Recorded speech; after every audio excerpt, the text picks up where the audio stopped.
We've also got the company of Claire Pissell, former Conservative government advisor, who's been with us throughout the show. And we're now given the pleasure of the company of one Peter Cardwell, talk presenter and political commentator. Hi, Julia. Joining us. I was sorry. Hi, Julia. That sounded really fair. Hi. Hi, Julia. Hi. I bumped into Rupert Bell in the building and Yep. I said, this is my Cheltenham Gold Cup, the spending review. Oh, yeah, you guys love all this stuff, don't you? Well, we're going to get a spending review. We won't take it live. I can't do 45 minutes of Rachel Reeves speaking. You're going to be watching it and giving us all the important bits. But we are going to take a bit of PMQs. Keir Starmer already on his feet, but we're going to wait for Kemi Badenoch, the leader of the opposition, to ask her questions. And then, of course, Rachel Reeves will be at half at midday. We're going to talk about what we're going to hear from the spending review. Also going to be talking about where we are in terms of the NHS. They're going to get a whacking great sum of money. Is it going to do anything about waiting lists? Probably not, we're told. Don't forget, by the way, if you miss anything on the show, you can always go to my YouTube page. You'll never guess what they've come up with as a title for it. We paid consultants a fortune for this. It's called The Julia Hartley-Brewer Show. That's how you can find it on YouTube. Thank you for laughing. I love you for that. Hit subscribe so you never miss a thing. Now, we're going to go straight right now to... PMQs in about 30 seconds. So, Peter Cardwell, in PMQs, though, on the day of a spending review or budget, doesn't really matter, does it? The trick is not to ask economic questions because the answer from the Prime Minister is always just hold on about 25 minutes and you'll find out. So I would imagine Kemi Badenoch will go on other matters. But we know everything is fine because the Chancellor and the Prime Minister keeps saying they fix the foundations of the economy. It's all fine. Yeah, everything's wonderful. Price, everything fine. Do get in touch. Love to hear from you. 0344 499 1000. Anything you want to say. Your thoughts on PMQs, what you're expecting from Rachel Reeves and all of that. We're going to be talking to Jamie Jenkins, who's a former Office for National Statistics and analyst, about where we are with the NHS and indeed those job stats showing 250,000 jobs have gone from the economy in the last year, which doesn't suggest to most of us who can do this funny old thing we used to have called maths, that the economy is growing. That's largely not what is normally happening. We've heard from builders saying, look, there's no building going on, people are being laid off, people involved in demolition, a caller pointed out earlier, saying that you have to demolish sites before you can build new things, and they are cutting back, so things are not looking good. But there's huge sums of money that are going to be announced for lots of different departments, aren't there, Claire? We're told, but no one knows yet where that money's coming from, and we're not expecting to be told today. We're not, and it's quite interesting, and I think you alluded to it earlier, is that some of the figures that we're given are over 12 months, some of them are over 3 years, some of them 5, 10 years. Yeah. So that's 39 billion for social housing, but it's over 10 years. Well, yeah. Does anyone seriously think, including Rachel Reeves, she's going to be Chancellor in a few years' time? Well, I think they do. A year's time? I think they're holding on to the fact that they think they're going to be in power forever and ever. I think they're going to be Well, you've put everyone on the payroll. This is what Gordon Brown did when he was under... Put them all on the payroll. Didn't he? Put everyone on the payroll. Yep. All right, we're going to go straight to Kemi Badenoch asking her first question. Mr. Speaker, perhaps the Prime Minister knows something I don't know. There's only one hospital in my constituency. But Mr. Speaker,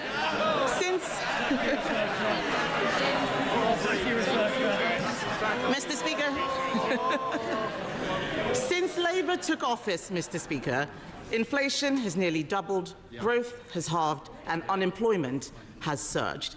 Is this what the Prime Minister meant when he tweeted that the economy is improving? Yes.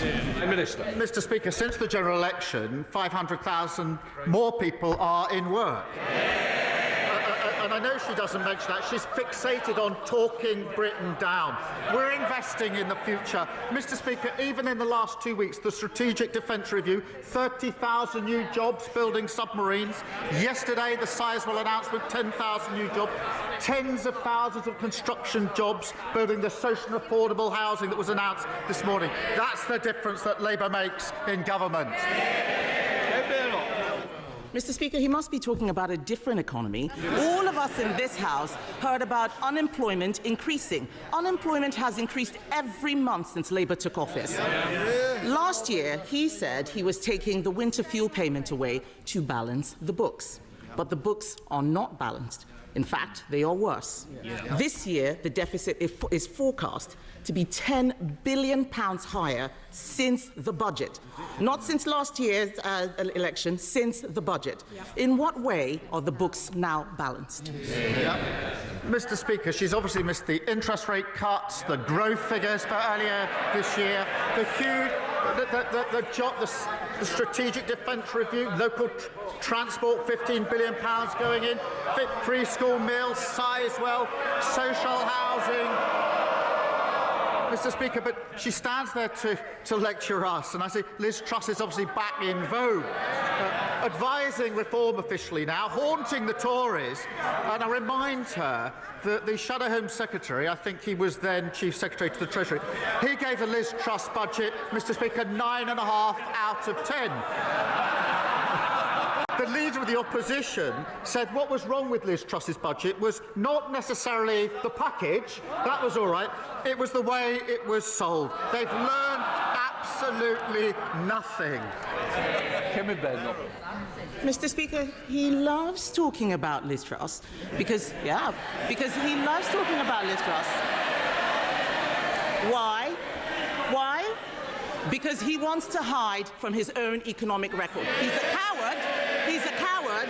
Every time he stands up there and talks about Liz Truss, it's because he is scared about talking about his record and what is happening to the economy out there. Let's bring it back to the U-turn which he's running away from. A U-turn on a policy that his MPs went out defending time and time again. Let's go through what's happening here. 1 minute, they said it was right to take the winter fuel payment away, that there might be a run on the pound. The next minute, they said it was right to give it back. This is laughable. He stands there all puffed up and self-righteous. Why can't the Prime Minister just admit that he made a mistake? Mr. Speaker, they left a £22 billion black hole that we had to fill, and that's why we took the right decisions. We've stabilised the economy. That's why we've seen 4 interest rate cuts. The triple lock is committed to on this side. They say it's unsustainable on that side. That's £470 for most pensioners and good Q1 growth. 3 weeks ago, I said that I wanted more pensioners to be eligible for winter fuel. I'm really pleased. We set out the threshold and the certainty that is needed. And she says I don't want to talk about my record. What about free trade deals, record investment, free school meals, breakfast clubs, social and affordable housing, defence review, Sizewell? We could go on all morning, Mr. Speaker, but we've got the Chancellor who's going to say even more in a minute. Mr. Speaker, I think she at the weekend said that she would be getting better in the role. She could start with apologising for the Liz Truss budget. That would be better. Mr. Speaker, I get better every week. He gets worse. Yes, he gets worse. Last week, Mr. Speaker. If you think that is a good look, it is a very bad look. And think twice before you try to shout somebody down in that way. Mr. Speaker, last week he had to get his lines from the Russian embassy. I think we all know that he is getting worse, and what he does not want to talk about is how he is going to make the economy better. That is what the people out there want to hear, and he's got no answers. His trade deals have unravelled. The Strategic Defence Review, everyone out there is asking where is the money coming from, and the fact is he doesn't know how to balance the books. The Chancellor says the winter fuel payment U-turn won't be funded through higher borrowing. So will the Prime Minister admit that it will be funded by putting everybody's taxes up? Yep. Prime Minister. Mr. Speaker, I think she let slip on the Matt Ford programme the other day that she rehearses her fury for PMQs. So a very good rehearsal this morning, I think. Mr. Speaker, she asked what we're doing. At the budget, we put record investment in our NHS and our public service. Record investment. And she comes every week to carp on about national insurance, but she doesn't stand there with the courage of her convictions and say she'll actually reverse it. And the reason she won't, because she won't stand up and say she's against the investment in the NHS. She won't stand up and say she's against the investment in our public services. And we'll all listen very carefully in just 20 minutes when the Chancellor lays out more record investment as to whether they welcome it or whether they say they wouldn't support it. Mr. Speaker, every week I come here to tell him the truth. The truth that the economy is in a spiral because Labour, that's all of them, Labour put up taxes that cut growth, and we all heard the Prime Minister, he didn't rule out tax rises, so they are going to have to put up taxes even more. This is a spiral. And if that wasn't bad enough, Mr. Speaker, if that wasn't bad enough, this morning we heard that because of his terrible Chagos deal, Mauritius is scrapping income tax. Why on earth should the British taxpayer pay for £30 billion for tax cuts in Mauritius. Mr. Speaker, Diego Garcia is a vital intelligence and strategic capability. And it's absolutely clear that legal uncertainty would compromise it in very short order. That is why they started the negotiations in relation to it. And no responsible Prime Minister would let that happen. We've secured the base for the long time. That has been welcomed by our allies, by the US, by NATO, by Australia, New Zealand, India. It's been opposed by our adversaries, Russia, China and Iran.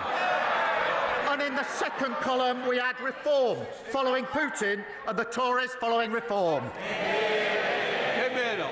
Mr. Speaker, the Prime Minister knows this has nothing to do with national security, but his bad negotiating. I've had the security briefings. It was a bad deal before, and it's still a bad deal. And then in half an hour, the Chancellor is going to stand up and tell us that everything is fine. But the truth is, she has made bad choices. Bad choices that mean higher inflation, bad choices that have led to lower growth, bad choices that have meant that jobs have been lost every single month since Labour came into office.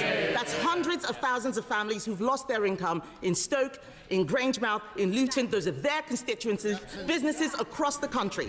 The Chancellor has lost all her headroom. She's fallen out with the Cabinet. She's making unfunded spending commitments which she promised not to do. Isn't the truth that we have got the wrong Chancellor and the wrong priorities?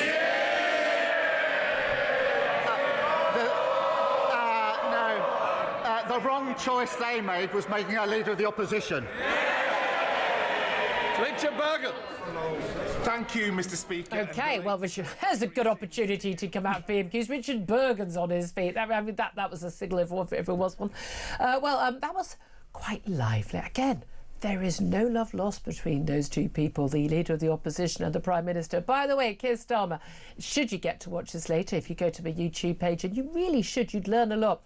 It's not morning, mate. Twice you said morning. It's this afternoon. It just really irritated me. Peter Carbon, let's come to you first in terms of that exchange. Kemi Badenoch went, winter fuel, the budget. You were saying that you'd be wise ahead of a spending review not to go on economic matters, but she went. She did it in general terms, and of course she'll respond to later on. We'll see what she has to say in regard to the spending review. But certainly there was a lot. It was quite sort of high level stuff. It was quite personal at points. She was talking about him being puffed up and being arrogant, essentially. I don't think we learned an awful lot from that. We know that wait, what? PMQs where someone didn't answer the questions or didn't learn a lot? Hard to believe. But no, certainly, Keir Starmer, I think, mentioned, it was Clary pointed out that he mentioned Sizewell, I think 4 times that announcement yesterday. He kept talking about all the different jobs and so on that people would get. Look, I don't think this was particularly edifying, although I think what people will remember and what people will comment on is Kemi Badenoch saying, I get better every week. First of all, don't really say that, and second of all, I don't think it's true. Sorry.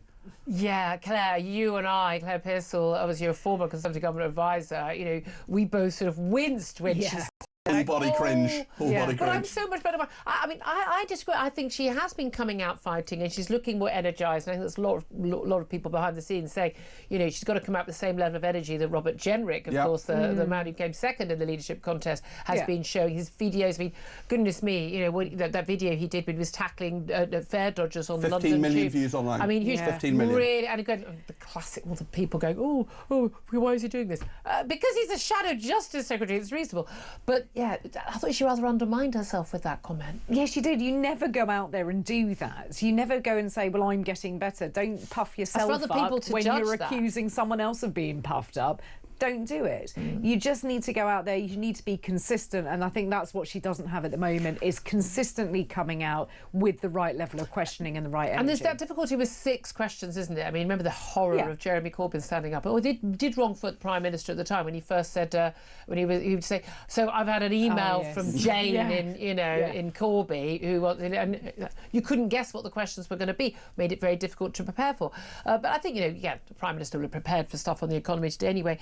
But he said she's fixated with talking the economy down. I mean, we all guffawed at that point, didn't we, Peter? Yes, absolutely. And I don't think that Kemi Badenoch wants to do that at all. I don't think Keir Starmer wants to do that. I think it was a ridiculous that was comment. the criticism of Labour when they came in and said, the economy is in dire states, £22 billion black hole. You mentioned that again. You can feel the groans even on Labour benches when they do Certainly, and that was their strategy when they came into the election, and that didn't work out well for them. Now they're talking about how they fix the foundations. Everything's absolutely perfect, all those interest rate cuts. I don't think the public's buying it. And what Rachel Reeves was talking about at Cabinet this morning, actually, was saying that she needs to make sure that people feel the change that Labour is implementing, that people feel people better. Talk about feeling, obviously people feel it, but it needs to be real. Yes, of course, of course. You know, well, so many people paying more, it can't more be a tax than ever. trans economy that we feel that it's better. It needs to be better. We need to have more money in our economy, in our pockets. We need to have more money in our bank accounts. We need to be able to not wince when we get to the till in the supermarket or when you put fuel in the car. I identify as rich. You identify. That'd be nice, wouldn't it? Good if that made it true. Yes. You never know. You never know. Yeah, I am a Prosecco socialist. Not even neither. But anyway, but again, coming back to you, Claire. Kemi Badenoch, well, he raised, the Prime Minister raised Liz Truss, saying, oh, Liz Truss is back in vogue.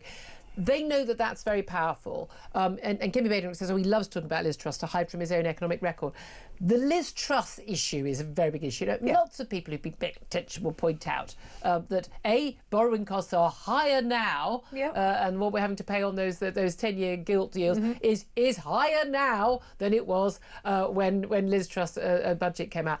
We know that the huge sums of money that were the concern for that were, A, they hadn't squared the circle with the OBR, but also prepared everybody in advance. But also, crucially, that huge sum of money to bail out people for their fuel costs because of the energy hike. But that does still seem to work. That is something that people remember. People have mortgages. People saw their fuel bills go. They remember that budget. It was, that's got cut through that criticism. But only for a certain period of time. Now, Labour shortly are to be in power for a year, and there are only so many times you can bring up the Liz Truss budget. £22 billion black hole. I wasn't going to mention it, I was going to say bingo. The other thing that we'll... and it is a matter of bingo, but there are only certain times that you're allowed to use these things. And I think even his own benches are starting to go, we need to move on from this, because the public are also going to get fed up and say, going on about a black hole, well, what have you done? Going on about Liz Truss, well, what's Rachel Reeves done for me? Because I feel poorer, or whatever it is. So that you can't use it indefinitely. So it's going to need to come up with some new lines eventually, sooner rather than later, let's hope. But don't keep going on about Sizewell and those jobs, because they aren't there yet. They're not real jobs. And they won't be there for a decade. And again, that'll be over that entire period of time. Precisely. And this is a problem for Rachel Reeves. 15 years. Yes. This is a problem for Rachel Reeves later on today, when she says things like, we're going to build 1.5 million homes over the course of this Parliament, we're putting money into that. Well, you're not. I mean, you're already behind schedule. You're already massively But behind even like schedule. the £39 billion announced for extra social housing, over 10 years. A, you're not going to be Chancellor in 5 years' time. Frankly, even in a year's time, it's questionable. And it's only £4 billion a year. I know, I can do maths. I mean, I wish she'd done. I didn't even work at the Bank of England at any point as an economist. But it's £4 billion. But it's on your CV. It's on everyone's CV, Are you a solicitor as well? Yeah, I was a solicitor and I was a Bank of England economist for 10 years. Yeah, excellent. Yeah, and you get better every week. So, it's all there. Hey, you can't improve on perfect. Even I didn't believe that when I said it, by the way. But thank you for laughing again. I love having him in the studio. But that's the thing, isn't it? It's just I think Claire makes a really valid point there. Just even the Labour backbenchers, they go, hold on a minute. Yeah. They also know they've got the threat. And again, this is the interesting thing. Even Keir Starmer, in a Q&A he gave earlier this week, when he's talking about, and Rachel Reeves as well, they talk about reform, not the Tories. The Tories, what they do, what they say, they're saying that's irrelevant. They're dealing with reform, and a lot of those backbenchers, there are very few seats where it's Labour versus Tories fighting it out. They are fighting reform in a lot of their And cases. this again shows how incredibly important Prime Minister's Questions is. Most people don't watch it. Most people see a clip on the news or whatever. We don't normally throw it. But Kemi Badenoch, this is her one time of the week where she's guaranteed attention. She's struggling to get that attention elsewhere. Reform are getting a lot of But it's also about attention. shoring up your backbenchers, saying, hey, but I'm again, in control. I get better every week. I'd love to hear your thoughts. 12:22 is the time. We're going to take a quick break. We're going to get to your messages. Then, of course, Rachel Reeves will be on her feet at 12:30. Do not worry, we won't take it live. We'll bring you all the details. I think that's a fair compromise, guys. You don't have to listen or watch her, but you get to know what she's saying. Yeah? You're welcome.